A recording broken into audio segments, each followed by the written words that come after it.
Hi అండి, అందరికీ నమస్కారం. Welcome to our channel. వీడియోని స్కిప్ చేయకుండా చివరి వరకు చూడండి. నా ఛానల్ని ఇంకా ఎవరైనా సబ్స్క్రైబ్ చేసుకునే వాళ్ళు ఉంటే ఇంకా మరిన్ని వీడియోస్ కోసం ప్లీజ్ ఛానల్ని సబ్స్క్రైబ్ చేసుకోండి. వీడియోకి లైక్ చేయడం మాత్రం మర్చిపోకండి. ఈరోజు ఈ వీడియోలో చికెన్ మంచూరియాని ఎలా తయారు చేసుకోవచ్చు చూపిస్తున్నాను. అది కూడా రెస్టారెంట్ స్టైల్లో చాలా టేస్టీగా ఉంటాయి. నోట్లో అలా కరిగిపోతాయి అన్నమాట.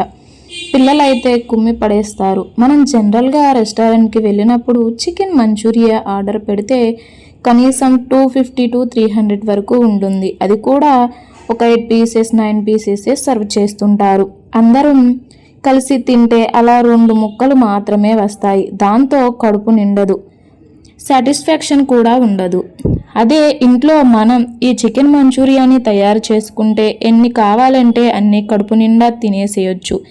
పిల్లల కోసం మంచి స్నాక్స్, సాటిస్ఫాక్షన్ డిష్ చేసినట్లు అనిపిస్తుంది కదా. అండ్ చేయడం కూడా చాలా ఈజీ.